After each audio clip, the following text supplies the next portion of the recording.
He was a leader in the National Association of College Admission Counselors, serving as editor-in-chief of the Journal of College Admission, and is a member of the Commission of the Role in Standardized Testing in the college admissions process. He currently teaches statistics and psychology at the University of Virginia. His research focuses on the environments and mindsets that foster persistence in STEM fields. Peter Arcidiacono is probably, I think, preeminent. I think it's fair to say he's preeminent in the field of mismatch research, although that's by no means preeminent in his body of work.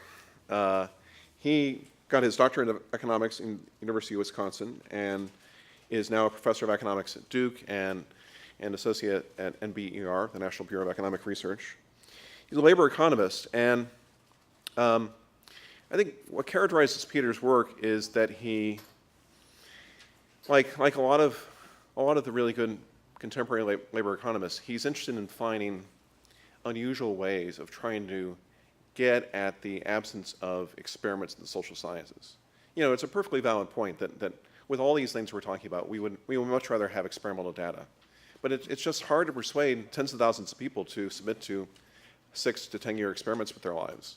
They have this way of just wanting to live their lives, and so we're stuck with observational data.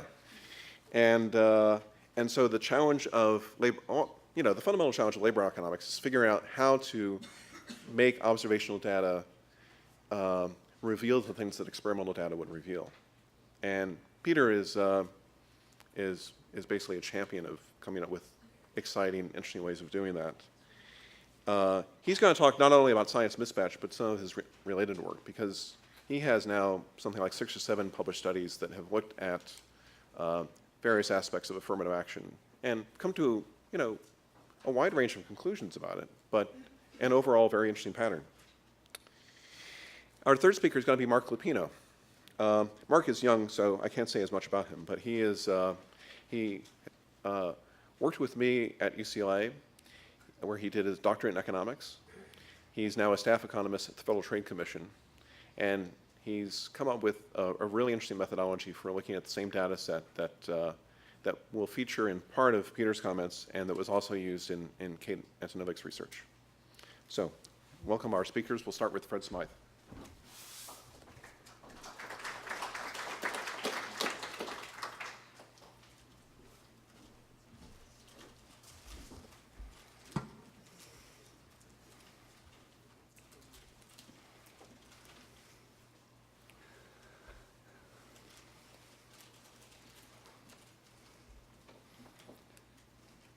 Works.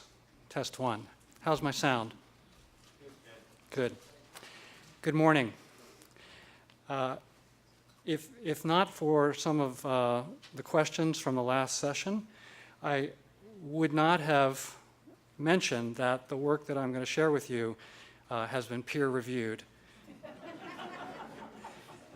and was published in 2004.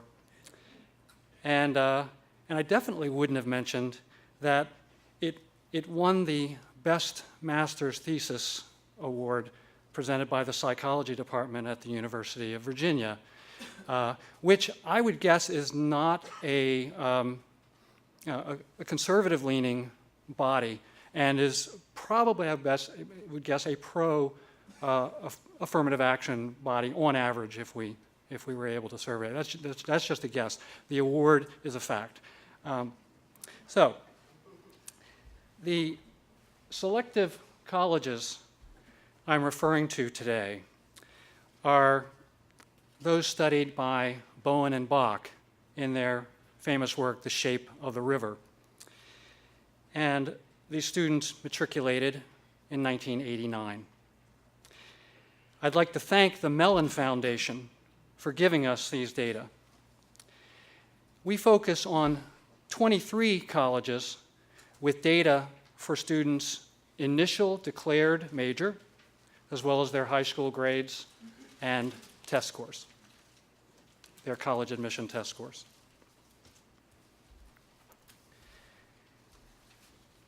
Let me define STEM really quickly: science, technology, engineering, and math.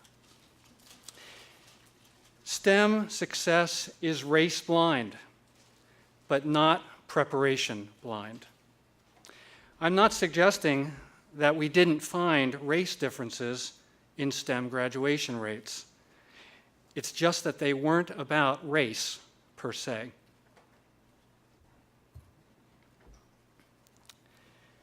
They were about differences in relative preparation.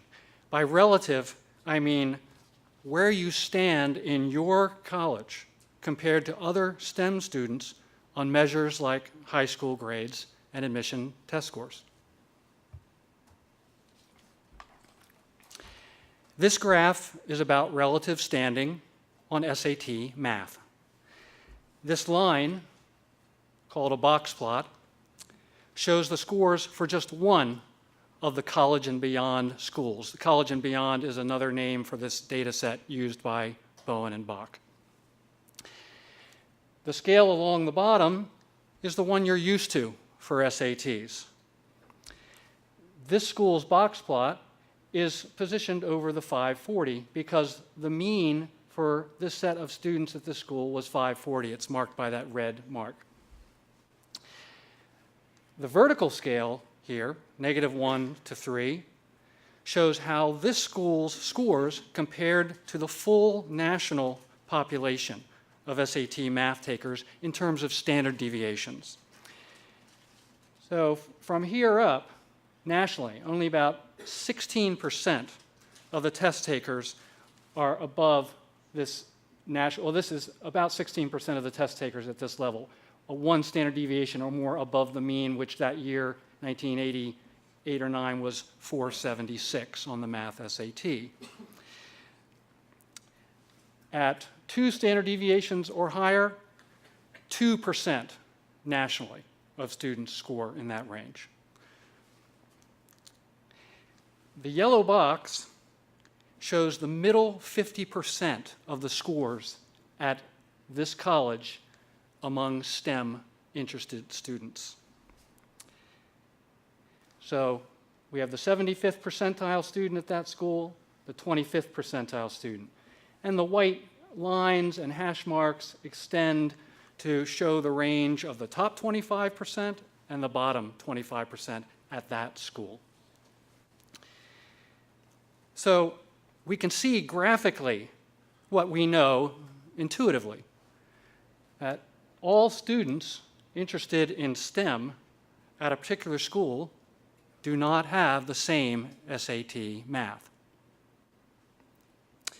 At this school, for instance, there are students below the national average on SAT math, and there are ones in the top 2% on SAT math at one school interested in STEM.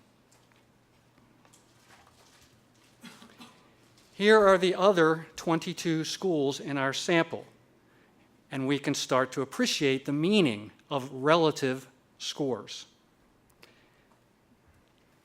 For example, a student at the 75th percentile,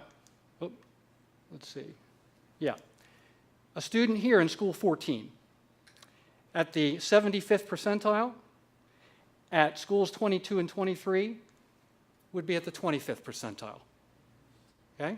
So, relative to your institution, absolute score over here. And another example, the 75th percentile student at this school would be at the very bottom among these 22 and 23 schools.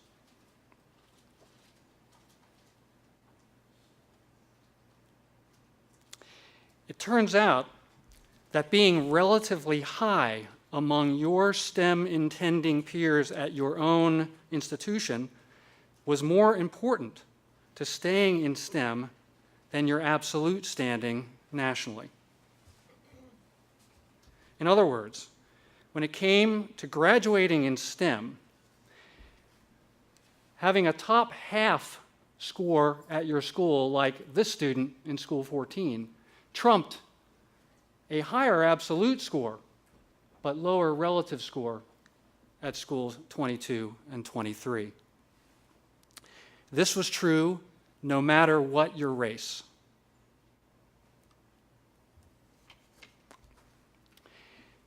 Because admission decisions at these schools were not race-blind, however, race and lower STEM preparation relative preparation became correlated. I'm going to present now some more box plots of math SAT scores, but this time separated by gender and race. U stands for underrepresented minority students, W for white, and A for Asian students. We combined American Indians, of whom there were 13 in this data set, with blacks and Hispanics because the latter two groups did not differ in their patterns of STEM graduation. Scores at the 0 line tell us that the score was right at the institutional mean, while a score of negative 100 tells us the score was 100 points below the mean. I'm back to the regular SAT metric. Here are the scores for women. Those of whites and Asians are distributed right around their school's means, while those for underrepresented minority women averaged more than 100 points below their institutional means, with that kind of middle 50% spread. The pattern for men is similar, albeit with the means all higher than for the women of the same racial category. Relative high school grades followed a similar pattern of race gaps, but less extreme than for the test scores. So again, underrepresented minority women and men were relatively below their institutional means, and whites and Asians were above.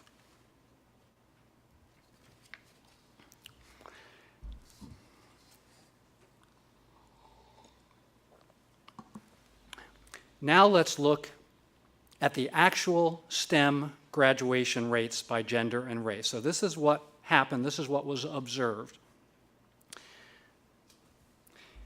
Here are the rates for underrepresented minority women and men, showing standard error limits that reflect the sample sizes.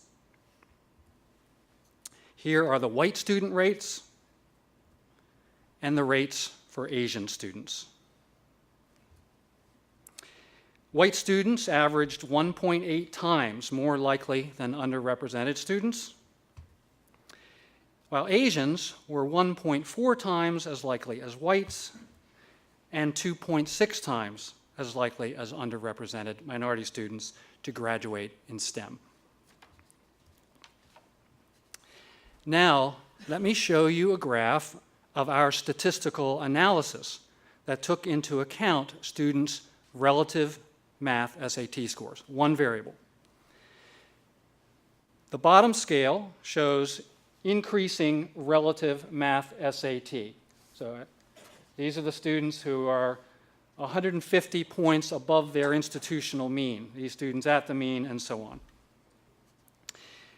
And along the vertical axis, we see the estimated odds of graduating in STEM. So they go up with higher probability. I'm going to put up two lines at first. One showing how white students' chances of graduating in STEM go up when they have a higher relative math SAT, and another line showing how it works for underrepresented minority students.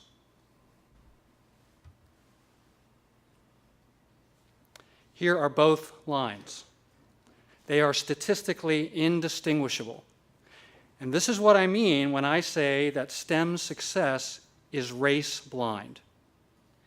If we know a college and beyond student's SAT math standing among his or her institutional peers, race is of no help in estimating the likelihood of attaining a STEM degree. For Asians, we see the same basic pattern, but with a boost at every level of score. Recall that Asians were actually 1.4 times more likely than whites to graduate in STEM. The gap you see here after taking relative SAT math into account is still 1.4 times. And it makes sense that this gap hasn't changed since the same admission criteria were used for both Asians and whites. But the actual Asian versus underrepresented minority difference of 2.6 times was substantially reduced by accounting for their relative math SAT differences, also down to 1.4 times. Thus, there is a race effect still to be explained in the college and beyond data, namely the higher rate of Asians compared to everyone else. Our model estimates that for this one cohort of entering students, had the underrepresented minority students who were below their institutional STEM peers on grades or SAT math attended schools where they were at the mean on these measures, 72 more women and 62 more men would have earned STEM degrees. These are estimates based on this statistical model, and they reflect the assumption that the relation we found between relative preparation and STEM graduation would hold in a less selective tier of colleges. To the extent that that assumption holds, however, projections beyond this subset of selective institutions and this one cohort of students suggest losses measured in thousands over the 20 years since these students graduated. We reanalyzed Bowen and Bach's data because of their surprising report of no observed race differences in STEM graduation rates. Oops. They wrote, blacks and whites were equally likely to have majored in the natural sciences and engineering. This finding differed dramatically from the extant literature at that time. Not only did many researchers document substantial race differences at the collegiate level, they also identified differences in academic preparation as important explanations. Here are the differences, for example, reported by Aston and Aston for a large sample of students entering four-year colleges in 1985. And Elliott and colleagues found this pattern for students entering a group of Ivy League schools in the same year as our college and beyond cohort.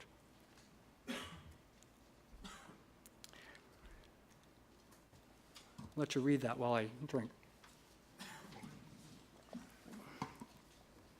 Of all the variables you can measure at the start of college, declaring a major in STEM is by far the most powerful predictor of actually graduating in STEM. The other STEM researchers I just cited all accounted for such declarations in their analyses. This potent relationship between intent and outcome was recently underscored by my UVA colleague, Robert Tye, who found that 8th graders' intention to pursue a STEM career was more predictive of their earning a college degree in STEM than their measured math ability in 8th grade. It turns out that the underrepresented minority students in the college and beyond data were more likely than their white peers to initially plan a STEM major. So by focusing only on the majors earned at graduation, Bowen and Bach missed the greater STEM attrition rate of underrepresented minority students. Now, this is the mismatch hypothesis as articulated by Bowen and Bach in The Shape of the River. A student with a given SAT score, high school grades, and so on, who attends one of the most selective schools should be expected to have a lower rank in class than a student with the same credentials who attends a school that enrolled a smaller number of top-rated students. This is precisely the pattern we found. Competing against fellow students with very strong academic credentials naturally affects one's class rank, even though this disadvantage may well be counterbalanced by other benefits. Bowen and Bach argue, skipped ahead. When it comes to staying in STEM, though, a group that is systematically less well prepared does not end up lower on a continuous scale, but instead is more likely to be on the losing side of a quit or stay decision. Here is what Bowen and Bach recognized about race gaps in overall grades and class rank at these institutions. While the majors chosen by black students are similar to those chosen by their white peers and provide no cause for concern, their college grades present a more sobering picture.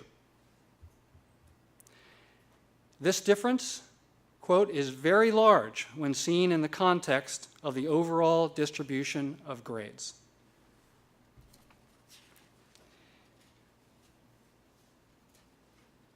Bowen and Bach argue that these lower standings for minority students may be offset by other benefits of attending these schools.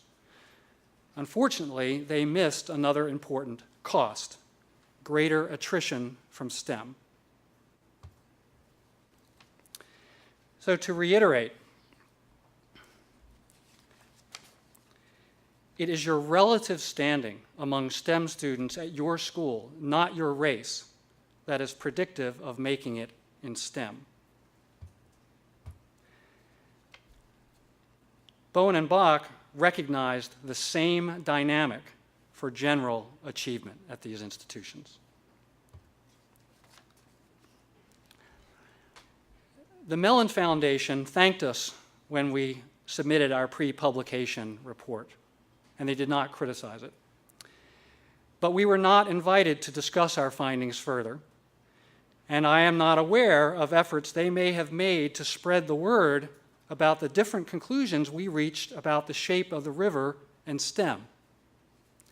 Without awareness that affirmative action admission policies may inadvertently pit one national priority against another, that is, increased opportunities at selective colleges on one hand against increased opportunities in STEM on the other, institutional leaders cannot consider whether they need to find a balance between these objectives. With such awareness, leaders can pursue self-study to identify the extent to which mismatch may be contributing to STEM attrition at their own institution. They also can and should provide such information to prospective students so that they can play an informed role in deciding what level of STEM risk they are willing to accept in return for the other possible benefits of attending a given school. Our research has demonstrated that this information needn't be qualified by race. The basic functional relation between relative preparation and STEM graduation was race blind. Thank you.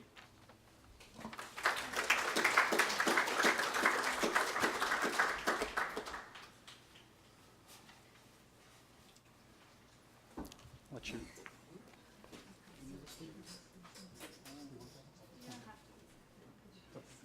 It doesn't advance.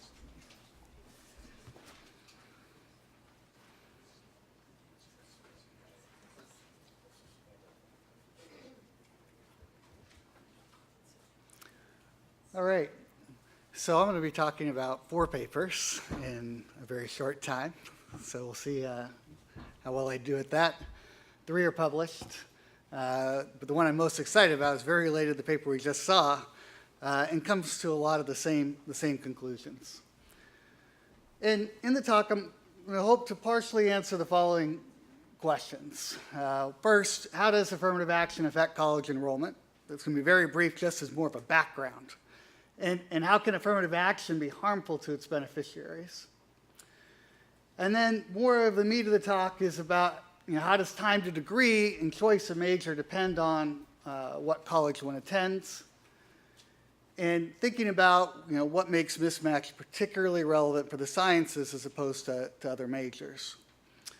And then finally, we're going to talk a little bit about mismatch of a different variety, which is how individuals sort within a school in terms of the relationships they form. So this is a quote from the Shape of the River. Many people are unaware of how few colleges and universities have enough applicants to be able to pick and choose among them. And it's basically, this quote says that only about 20 to 30% of all four-year colleges and universities are in this category.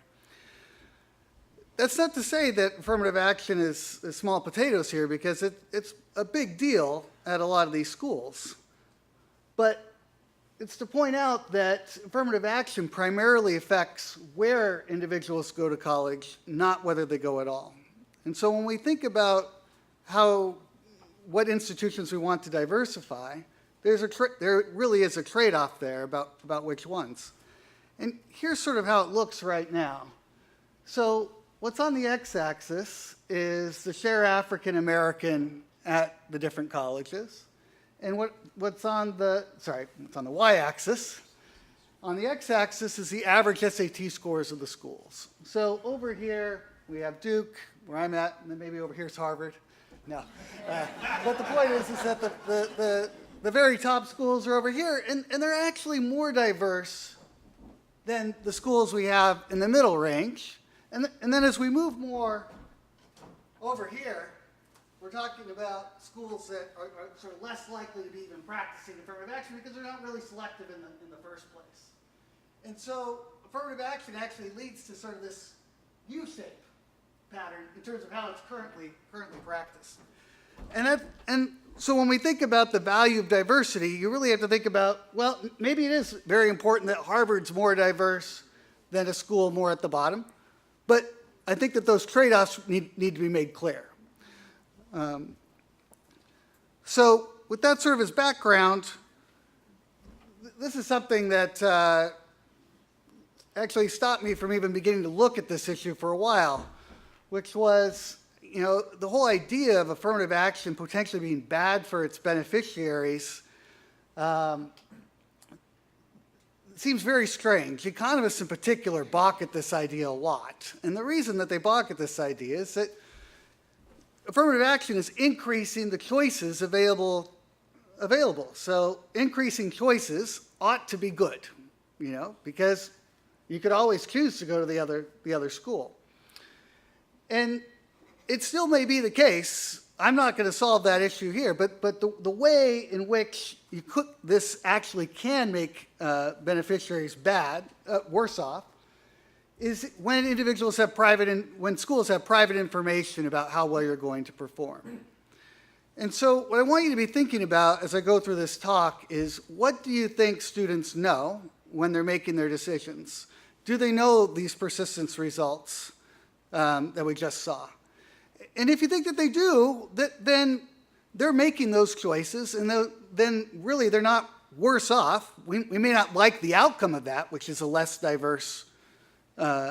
diversity in STEM fields, but they're not going to be worse off. They're worse off is if they knew that information ahead of time, they would have made a different decision. So that's something just to keep in mind as we're going through. So we started to try to get at, do universities have this private information? So this is one of the papers. This was published in Quantitative Economics. And this is from Duke data. And what you find, and this is sort of true throughout, is that students dramatically overpredict how well they're going to do. But what was sort of surprising, in this data, we actually have what students expected their grades to be, what their actual grades were, and we have all this private information that Duke has. So we actually have the private rankings of the applicants by Duke. And Duke students had virtually no private information. When I say that once you give their test scores. They know their test scores. They know their parental background and such. The additional information from asking them what their expected grades are is 0. But Duke had substantial information about how well students were going to perform. And I think that's one of the themes that I would really like to see going forward is providing information. Because what happens is bad grade surprises. So you come in expecting to do well and things don't work out.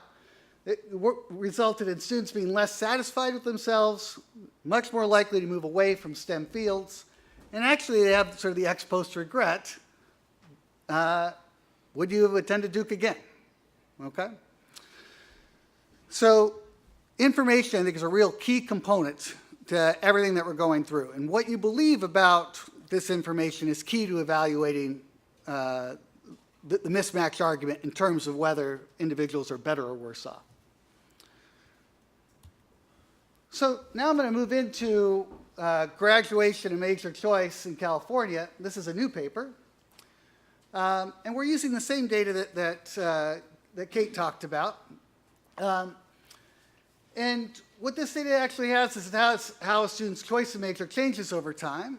And we're also going to be looking at how time to degree also depends on this match between your preparation and the school that you're going to. So this was mentioned a bit before. For every student who applied to the UC system within these years, we have their application and admissions decisions. We have broad racial categories, and we have some measures of preparation.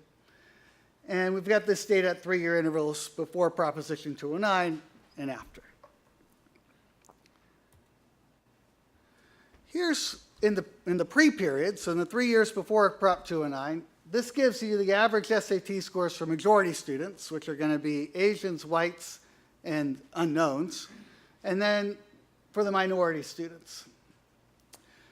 So you can see that one of the things to notice is that the minority students here at Berkeley, their average SAT scores are actually worse than at Santa Cruz, okay? And you can see that there are significant differences in graduation rates as well, but some crossings are happening. So minority students who are at Berkeley, with that, have the 68% probability of graduating in 5 years, that's actually higher than the majority graduation rate at Santa Cruz. Now, there are other ways in which people are different in terms of the characteristics of people at Berkeley and such. But it's just to give you an idea. The 4-year graduation rates look a lot different, okay? And that's one of the things that's going to come out of this is that time to degree is affected by the match. And you can see that all the numbers, well, I guess we've got one here that 37.5% is bigger than the 36.9, but the 4-year graduation rates of minority students at Berkeley are lower than, majority rates at Riverside and Santa Cruz and such. And you can also see that I was talking about. The 3 most diverse schools are the top 2 schools, Berkeley and LA, and the least selective school, which is Riverside. Okay? So there is a sense in which diversity at one school comes at the expense of diversity at another school, even within the UC system. Riverside's still selective. I mean, there's a whole Cal State system in there as well. But you can sort of see where that U is coming from. So, what we're now going to look at is the characteristics of individuals who start out in the sciences and see the characteristics of those who stay with the sciences versus don't finish. And when I say don't finish, it's within 5 years here. So, maybe they finished after that, but this is the general structure.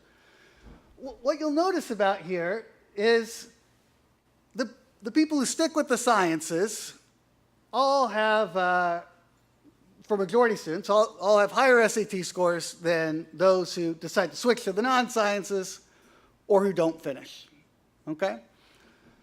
But the gaps are not huge. So at Berkeley, if we look at this gap here, we're talking about 21 points, okay? But, whoa. When we look at for minorities, the gaps are a lot bigger, okay? You know, this gap here, we're talking about 100 points, okay, compared to the 20-point gap that we saw above. And you can see that the persistence rates are very different.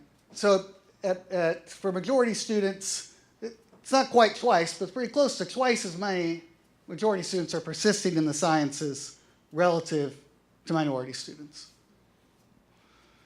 And so this gets at this point about how much of this is relative SAT versus absolute SAT. We're going to find that both play a role, but relative SAT is going to matter as well. And so when we look at something like persistence in the sciences here, you know, persistence in the sciences for minority students at Berkeley sort of is like that at Riverside. For majority students, average SAT scores are higher for the minority students here, okay?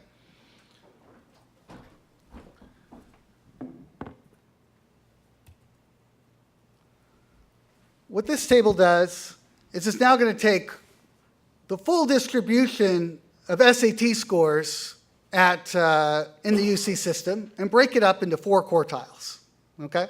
So these are not quartiles of the minority SAT score distribution. This is quartiles of the total SAT score distribution. And what you find at all these schools is that there's a spread. So you're going to get people who are in the top quartile of the SAT score distribution or minority who are attending Riverside. And you're going to get people in the bottom quartile of the SAT score distribution that are attending Berkeley. What's interesting is at Berkeley, they're evenly spread across those 4 population quartiles. This table, this is just raw data, and this was actually, to me, one of the more convincing tables on mismatch in terms of my own work. And why do I say that? Because if we think about somebody who's in the bottom quartile at Berkeley, okay, and compare that to somebody who's at the bottom quartile who attended Riverside, we would expect that the people who went to Berkeley, they're probably pretty good along the other dimensions relative to the guy at Riverside. And yet, at Riverside, they actually had a higher 5-year graduation rate. I'll show you the 4-year graduation rates in a little bit, and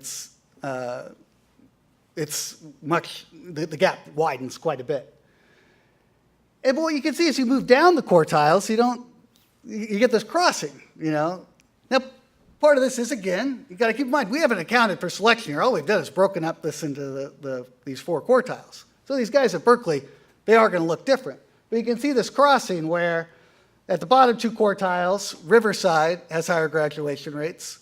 But at the top 2 quartiles, Berkeley has higher graduation rates in STEM fields. If we go to graduate in any field, you'll notice that Berkeley has a higher graduation rate. And so what we're interested in is how much of that is due to selection and how much of that's Berkeley's really good at doing the non-sciences. But one of the themes that's going to be going on here is that graduation rates in the end, once we sort of account for selection, you're not going to see that much differences. You'll see a little bit of differences across the schools. But it mainly has to do with with persistence in the STEM fields. This is what it looks like for 4-year graduation rates. And here you can see Berkeley, bottom quartile. If you're interested in STEM fields, the probability you graduate in 4 years in a STEM field is 3.1%. Okay? Did they know this going in? Maybe, you know. But it seems like at least you want to have that sort of information provided so that they can make informed decisions if we're going to do this, compared with 10.7% at Riverside with no adjustments for selection. But even when you see that with the 4-year graduation rates, these guys are going to be more likely to graduate in 4 years at Riverside than at Berkeley. So what we do is we estimate sort of a model of persistence in the sciences where we can sort of control for different observable characteristics such as SAT score, high school GPA, and we also control for things like whether or not you are admitted or rejected from particular places. And with this model, we can get predictions to sort of take into account what the selection effect is. And we're again going to look at SAT quartiles, but now the way you want to think about this table is all the people, all the minorities who had an initial major in the sciences, now I'm averaging across all the minorities who are in the bottom quartile. So every cell, it's the same individuals, just getting their predicted probability of persisting in the sciences. And this is accounting for sort of the selection effect.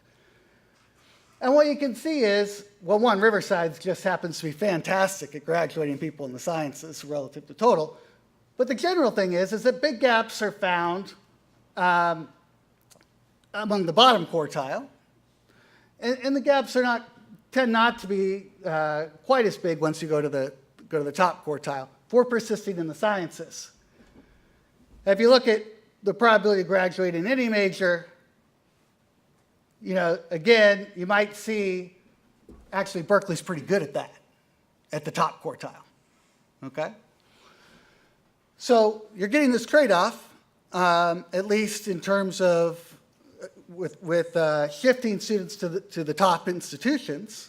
If you're not quite as well prepared, your probability of graduating in the sciences is going to be low.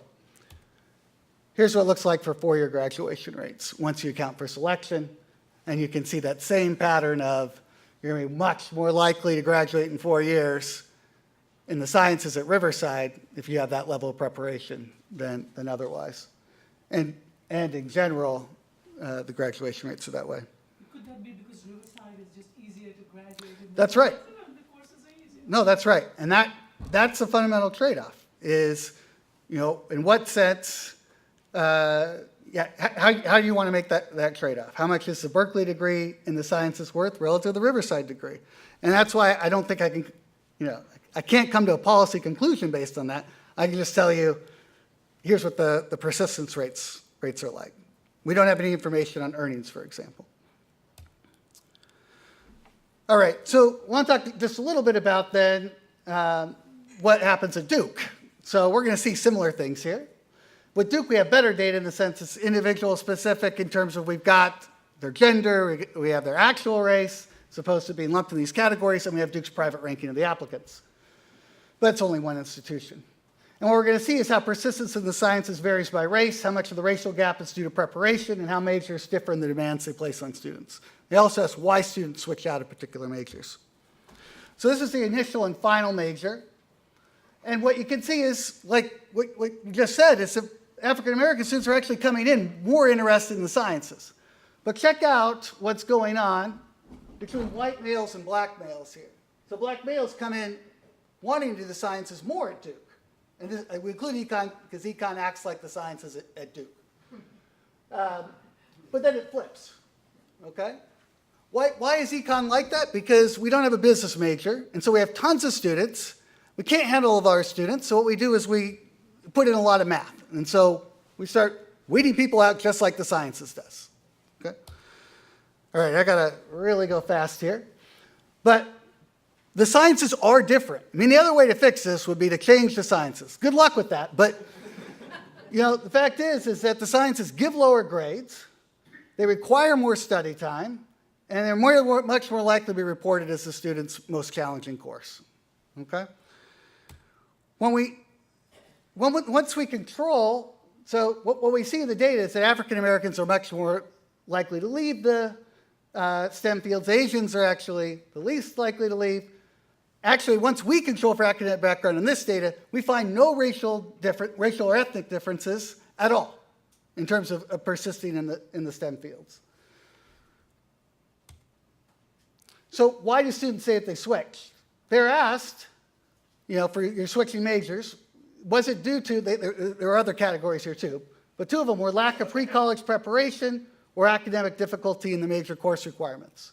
African Americans and Hispanics were more likely to have switched because of lack of preparation or academic difficulty, as were those who were leaving the sciences. Once again, controlling for preparation renders those differences moot. Last little bit here. Mismatch of a different variety. Remember I showed you that U, right? That diversity at one school is come at the expense of diversity at the other. Well, how do individuals sort within the college in terms of their relationships, in terms of their friendships? Turns out people end up sorting in part based upon their backgrounds. And so with the college and beyond data, we actually looked at this, and basically if you increase the SAT score of a white person within a particular school, they end up becoming more likely to know Asians well and less likely to know African Americans well. And so you get this trade-off where the last guy admitted under affirmative action isn't going to be hanging out with cross-racial relationships as much as if they would have attended the school without it, because the backgrounds are very different. So that's another trade-off in terms of mismatch, is thinking about the sorting into different friendships and such. So that was way too fast, but here are sort of the answers to those questions as we're getting ready for the next thing. Thanks.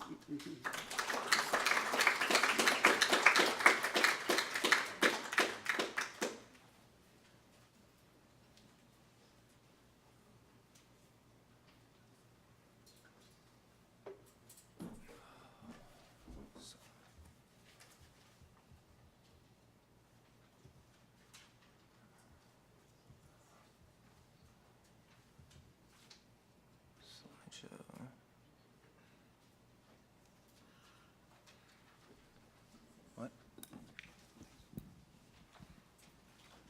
Did you say this? Awesome. Hello. So I think it's great that I get to go after Peter's paper, because I think it's a nice segue to this line of research.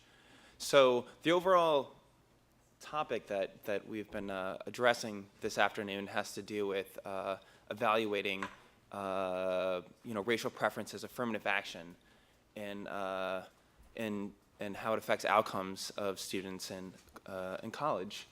But we have this broad policy that we're talking about here, and there's a fundamental question of how this policy works, right? Affirmative action is possibly changing the type of academic institution that students go to, but we need to know what is it about academic institutions that affects student outcomes. So here I'm looking at a specific type of institutional characteristic, major competitiveness, and I'm going to look at how that affects attrition from the sciences, right? So, right, one aspect of a college is the competitive levels that you see at this college, and here in our study we look at this based on measured peer ability, and there's a question of whether that's going to affect the likelihood of students to persist in the sciences, which we think is interesting. And this is a general question that's not race-based at all. It's based on your ability. And we're going to look at two characteristics of competition. We're going to look at absolute competition of the sciences, right? So some academic institutions are just more competitive relative to others. And we're also going to look at relative competitiveness of the sciences to the non-sciences. So I think this kind of speaks to some findings of Peter from some other work, that students are particularly sensitive to the grades that they get at their academic institutions, and this affects how they feel about themselves and kind of what fields they decide to choose. And we find that when the sciences are extremely more competitive relative to the non-sciences at their academic institution, that they're more likely to opt out into the less competitive field. Okay, so we use similar data to Peter, and to kind of give you a sense. Typically, when we think about institutions, we think about institutions as having one characteristic, right? There's these really elite, awesome schools, and then there's these not elite, less awesome schools. But schools have a lot of different characteristics, right? They have differences in faculty, they have differences in locations, and student characteristics, et cetera. So here when I'm talking about competition, you see the ordering of these schools is based on their kind of US News and World Report rankings, right? This one-dimensional way that we typically think about colleges. And this tracks really well with how competitive you see the sciences are at these different schools. Okay, but there's this second dimension that we also look at, which is relative competitiveness. So in the first column, you see the kind of the general competitiveness of STEM fields at these academic institutions. In the second column, shows you the relative competitiveness of the non-STEM fields of these academic institutions. And the third column gives you the difference. So we think of a school like Berkeley, and we see that Berkeley is extremely competitive in both the sciences and the non-sciences, but then we look at this difference, and we see that some of the UC campuses, or actually have greater imbalances between the sciences, like Irvine and Davis, relative to Berkeley, even though they're lower ranked, right? So these are two ways in which these institutions are fundamentally different. We're going to find out for persistence in the science that both of these dimensions matter.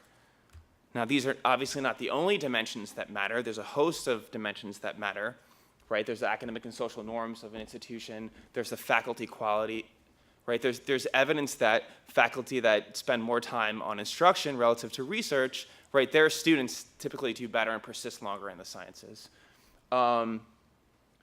And this is a fundamental challenge, I think, in trying to evaluate policies, is that it's really kind of a black box as to what is about institutions that allow students to do better. And I think that for affirmative action in particular, we have this idea that we have this end kind of policy goal of improving certain outcomes, and that's the end, but we really need to think about the mean and whether affirmative action is effective in doing so relative to some alternatives, right? And some alternatives is kind of changing the educational system and the structure of institutions, and also institutions possibly investing in other of their characteristics that might better serve certain types of students. As Kala Krishna has mentioned earlier, you can think of things like student services and tutoring. You can also think of the orientation of faculty possibly towards more instruction and less research and things of the like. So there's a lot of different characteristics of institutions. I'm not going to pretend to look at all those today. The goal of the study is to focus in on peers and to evaluate whether, there's some literature that having great quality peers is really great for you because they're these study buddies and they're going to help you and you're going to do better otherwise. And there's this, this competing idea that particularly in some types of academic settings, and the science being one of them, where these are particularly competitive in nature and that being in extremely competitive environments are not necessarily conducive to achieving better outcomes in the long run. Okay, so in this general line of research, I mean, these are very difficult things to suss out. It's really difficult to figure out whether your institution as a whole has any effect on your longer life outcomes or whether it's just something inherent about yourself, right? You were super smart and that's why you got into that school, right? And that's why you do well later on in life. Or did the school actually give you some value added, right? So that's something really hard to deal with, right? A second issue is how do I distinguish between all these things? Because all these things are highly correlated. So in order to do that, we recognize, take advantage of this UCOP data and the kind of the wealth of information in the data. We use a lot of information about students in order to kind of rule out that student characteristics that are driving both your enrollment decisions or outcomes are kind of driving things. And similarly, what we do is we use information about the schools that you attend to kind of rule out that what I'm showing you has to do more with these other characteristics of institutions that we might think would affect student outcomes as opposed to competition. Okay, so this is to give you a sense of, because I'm going to show you this graph in a second that looks at different outcomes for science students, for intending science majors in the UC system for the period that we look at, which is between 1995 and 2003, and it's going to look at different types of students, right? So here's for UC students, UC science students, this is 25th, 50th, and 75th percentile. And you can see that the 25th percentile is very close to the national median, right?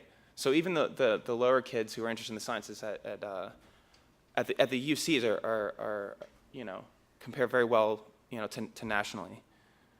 Okay, so this is kind of a summary of results, a way of presenting results, and where what we're doing is that we're changing the levels of competition that students experience and make them similar to these other academic institutions, but we're kind of ruling out other differences between these institutions as kind of driving results, right? So I don't know if you remember some results from Peter. You look at Santa Cruz, and Santa Cruz is particularly terrible, right? These in graduating science students, okay? What these results are suggesting that the reason is not necessarily because of the competitiveness of Santa Cruz. There's other factors involved. So going from left to right, these are kind of absolutely more competitive to less competitive schools. You see this kind of general trend where kids are more likely to graduate with science majors at less competitive schools in an absolute sense. But we also see that their relative competitiveness matters at these schools. So these kids that are, these schools that are more balanced between the sciences and the non-sciences have more success in graduating science majors relative to these schools that are more skewed, like Davis and Irvine and Riverside. Right.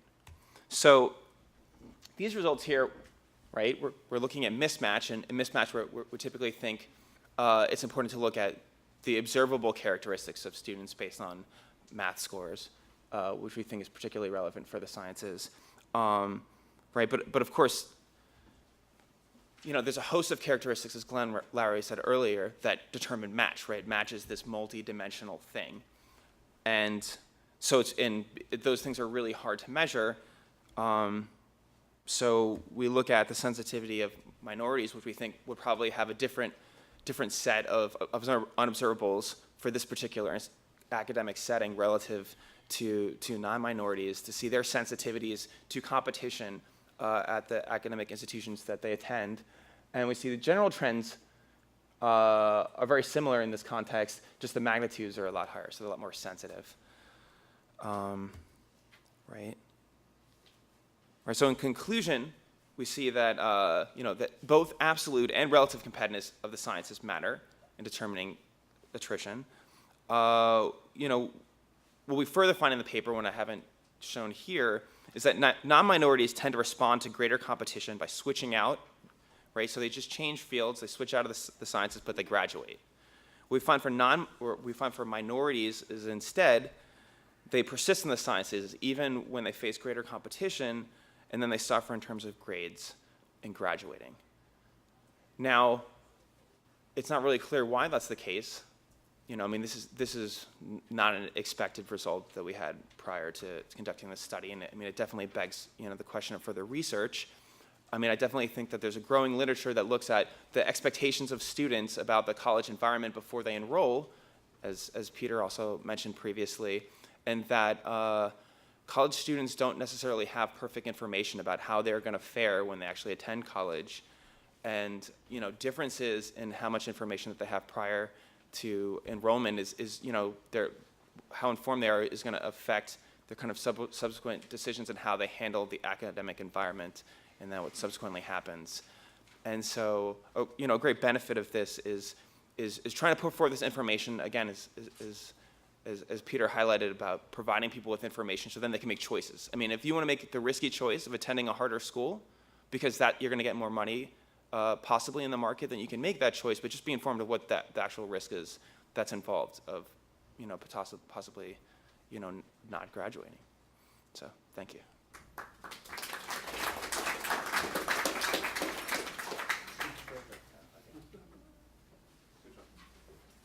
Could all the panel participants come on up?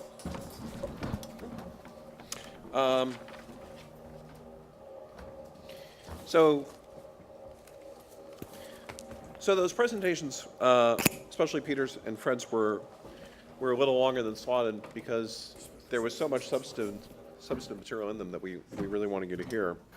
So we have a little less time for discussion, but I'm going to try to manage it so that we go quickly. I have about 5 questions I want to ask to start, and then I'm going to open it to the audience for broader discussion. So while you're being mic'd, maybe you can just talk louder. So Fred, you talked about the general race blindness or the irrelevance of race after you control for other people's characteristics. And yet there was this Asian effect. And Kayla mentioned to me as we were listening that possibly the Asian effect might have to do with immigrants. Do you look at that, or do you have any other hypothesized explanation of why there does seem to be a positive race effect with Asians? Of course, that's the obvious question, isn't it? What's that gap, that remaining boost about? And my bet is it isn't about race either. But of course, I was doing a reanalysis of Bowen and Bach's data, and that data set was not rich with respect to answering that kind of question. I had high school grades, SAT scores, intended major, race, just a relative handful, really. And frankly, I was stunned that one variable, the relative SAT math, entirely accounted for the white and underrepresented minority effect. That's kind of unheard of. One variable explains the whole phenomenon. Surprising. So anyway, that's the great question. It would need other data, and there are certainly lots of hypotheses about why Asians are doing better with the same relative credentials. They're getting more bang for their buck. There are lots of hypotheses. Yeah, Peter, so in the Duke study you did, what happens after enrollment? You generally found race effects also going away when you controlled for other factors, right? Yeah, and Did you that find held an for Asian effect? Asians as well. It held for everybody. We Okay. have a bit richer set of characteristics, and the time period is later, so I don't know if, to what extent that played a role. Okay, as so well. more recent data, with more individual variables you can observe, this Asian difference went away. Okay. Peter, in the last session, question came up about how did Prop 209 affect graduation rates at the UCs for underrepresented minorities? Can you briefly address that? So I think that the effects on five-year graduation rates are fairly small. I think where you see a bigger differences is on the four-year graduation rates. I think it certainly matters there, and then the persistence in the STEM fields. So what a place like Berkeley is really good at is taking somebody who's in the STEM field who it's not persisting, who doesn't have a very competitive academic background for the STEM fields, and then shifting them over into another major. There are small effects on the graduation, but they're for 5-year, but the big effects are on 4-year graduation rates. So big effects on 4-year across the board, large effects everywhere in STEM fields. Yeah. Okay. And then, Peter, there was also an issue in the last session about what happens when you control for class, and that may have come up. Yeah, too, I should have mentioned that. The model that we did to predict all the different graduation rates controlled for lots of things in terms of family income, parental education, all that was embedded in those models. With allowing those things to differ for the payoff to a non-science major versus a science major. So SAT math is very important for going into the sciences. SAT verbal is more important for going to the non-sciences. Do you find class has an important independent explanatory effect? Yes, but I think that's because of the noisy proxies that we have for. In other words, class is capturing lots of other information about people. Right. Kayla found that there was a strong class effect in India, in the Indian data. I'll come back to you, Phil. Okay, and then, so Mark, you've looked at some of the other peer effects research. And I think what you've told me is that there are some other studies sort of looking at peer effects on STEM persistence, but they tend to look at things like roommates. Right. Can you just talk about that for a minute? Right. So the general peer effects literature is pretty interesting, in that it looks at there's multiple different ways in which you can define peers. People in the economics literature, and economists in general, are very concerned about identifying what exactly what effects are going on to make sure that what they're showing doesn't have to do with the types of individuals that go to specific institutions. It's their own intrinsic characteristics that we observe or not observe, or things about the institution per se. And so I've tended to focus on lower levels of, or smaller peer groups like roommates, which are more plausibly randomly assigned to students and have nothing to do with their own characteristics, or I've looked in the service academies for squadron assignment, things like that. So, but here we're looking at a grander scale, and while you think that a roommate or maybe a study group could have great benefits for you in having stronger students in that group, when we're talking about the grander scale of your entire cohort of people that are interested in your field, we think that possibly these more competitive dynamics are going to gonna overrule the helpful dynamics that peers can have at a more local level. And another issue that hasn't come up in any of your presentations is what happens after graduation. So there's this issue of persisting to getting a BA in a STEM field, right? But what about the issue of whether, even if you have a much lower chance of getting a BA in engineering at a more elite school, you'll have higher earnings afterwards. My sense is that the earnings literature is kind of mixed, that there are studies that have found both benefits and disadvantages from eliteness. Yeah, I think you've looked at it a little bit specifically, Peter. Yeah, there are definitely big returns to majoring in the sciences or in economics. And there are also returns to college quality. And I think it's a mix as to what effect dominates there. We have, I think, Linda Dexter Lowry's quote keep coming up about it's not so much the college you go to, but the grades you get in the major that you choose really mattering. And at least what that paper found was more along the lines of the major and the GPA mattering more than the college quality. Okay. All right, good. General questions. Yes, sir. My name is Mark Nadell. I agree with all of you that disclosure would be beneficial, but one other thing that I'm wondering would appear to be very helpful is to give some of the lower scoring students who might be able to have scored higher if they had better preparation, the chance for, say, a summer program or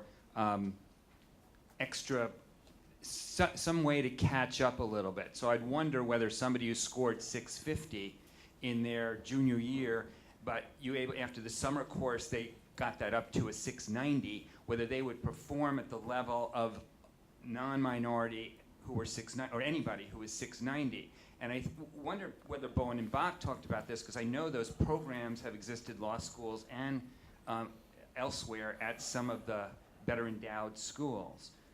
Did any of you looked at this or thought about it? I haven't done any research on it, but that is definitely the case. MIT has a program. Stanford's recently started a program. Duke does not have a program right now. For PhD programs, this has been hugely successful to have summer programs designed to prepare students that way. One thing I didn't mention is one of the things that you see for the Prop 209, there are a couple of effects on graduation rates. You have the effect in terms of getting a better match, but you actually see that graduation rates go up after Prop 209 independent of the match. That could be for a variety of reasons. It could be that the labor market for college graduates is better and so more people are sticking with college. But another reason could be is that these schools were sort of forced to figure out, okay, I want to invest, I need to invest more in the pool that I have to make sure that they graduate. And to the extent that that holds, you may actually, any dire effects may be overestimated because the schools are going to work to undo that with the students that they have there. So part of the issue here is creating institutional incentives to create academic support programs. And a common theme of all of these papers has been, let's have greater transparency. Greater transparency not only helps students make more informed choices, but it also has a salutary effect of embarrassing universities. If it becomes known that universities, like the 3% success rate that you cited at one point, if those rates become widely known, then it's likely that universities will invest much more aggressively in providing academic support. I would just piggyback on that. Yeah, I feel that to the extent that you as an institution are aware of this phenomenon, this very intuitive phenomenon, someone's relatively lower, they're not going to do as well on average, and you are systematically offering admission to students from a group at a lower level, so you're creating this correlation. If you are doing that, you better be working very hard to help bring them up to speed. I think that's a moral obligation, and I think there's a lot to be learned about what it takes to close a gap that's accrued over an academic lifetime. A summer intervention is going to be a steep challenge, but we need to do what we can do. Sir, back. Hey, I'm Kenneth Gibbs. I'm a AAAS policy fellow at the National Science Foundation, and I come to this from a perspective of a African American who has a PhD from Stanford in immunology. And I went to the University of Maryland, Baltimore County, where they have a program called the Meyerhoff program. I just wanted to contribute more to the conversation because so much of this conversation has been on individual deficits and matching the individuals. And there you have it known that institutional support, cohort models, things that we know work for all students, including students of color, can increase rates for students of color and for students from the majority. And so I know you said you can change the culture of science. Good luck with that. But there, it's not Harvard, Stanford, whatever, but it's an institution that has been able to, over the last few decades, show that when you have support, all students do better. And I want to really contribute that to the conversation because science and STEM as a whole does not have a culture of potential cultivation. It's talent winnowing, right? And we weed people out. We put more math in and we push people out, right? And so, yes, there are deficits and those need to be addressed, but the deficits are not solely on the individuals. And I just want to contribute that from the perspective of an early career actual person with a STEM degree to the conversation that we've had so far.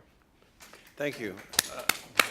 That is really important, and if I'd had more time, I was going to invite the head of the Meyerhoff program to come down, but so I'm really glad that you jumped in. It's a wonderful national model. Yes, sir, in the back. Generally, this has been, you would come to the conclusion that affirmative action is not very successful. That would be the bottom line of this presentation. But when you look at the shape of the river, are you challenging their conclusions? Because generally, Bowen and Bach were very positive about how well the minorities did after graduation from Ivy League schools. Are you challenging these conclusions based on your research? Well, just to say one thing, I don't think Bowen and Bach's findings have held up well at all. On the point you raised, earnings after graduation, Stacey Dale and Alan Kruger being Obama's chair of the Council of Economic Advisors, wrote in a 2002 paper that using the same data Bowen and Bach used, when they used a control method similar to what Mark used in his paper, the earnings differentials generally went away. You didn't have an earnings premium. In fact, there was evidence that going to a more elite school hurt your long-term earnings. They've come up with a more recent paper that argues that may not apply to affirmative action students, but in any case, their findings are very different, and their methodology is clearly more sophisticated than Bowen and Bach. But Fred should also address it because he specifically used Bowen and Bach's data. Yes, I would challenge some of their general findings as well as what you saw in terms of our analysis of their STEM conclusion. They, of course, as we've talked about already, none of these are experimental studies. The students in college and beyond were not randomly assigned to those selective schools. Bowen and Bach recognize that, but they tend to come down on the side of the students at the most selective schools in their sample had the highest graduation rate. So we're doing something right at those most selective schools. Well, probably those students, those are just amazing students. And they would have done okay and probably graduated at very high rates no matter where they went, but it wasn't an experiment. And on a technical point, in my paper on our STEM analysis, we wanted to look, our second hypothesis was following up on Bowen and Bach. Does the effect of institutional selectivity give a boost? Do people do better when they're in the more selective environments? And that's what they claim for their general finding. Well, we looked at that for the STEM data, and we used what's called multi-level analysis, which takes into account the clustering of students in institutions. And when you do that, the statistical effect that they found when they didn't do that for overall selectivity effect goes away. So there's some methodological criticisms I would have, and also just the correlational nature of the research and drawing causal conclusions I would question. just one other simple point about Bowen and Bach. A lot of their basic methodology involved comparing super elite, very elite, and elite institutions. And their reasoning was if black students do as well or better at super elite institutions than at elite institutions, then preferences are helping them. But a lot of evidence suggests that preferences are actually smaller at the super elites than at the elite schools, for reasons partly related to Peter's graph that he showed you. The super elites have the first crack at admitting students. They're able to get African American students or Hispanic students at the very top of the score distribution. The schools that come after are starting at a much lower point in the distribution. So if you compare these schools, you find much larger preferences being used by Tier 2 and Tier 3 schools than by Tier 1 schools. So you could easily get into a fallacious reasoning that I think exists in the shape of the river, that the Tier 1 schools are succeeding despite using preferences when they're actually using smaller preferences. So why don't we stop there and break for lunch, and we'll come back for the roundtable.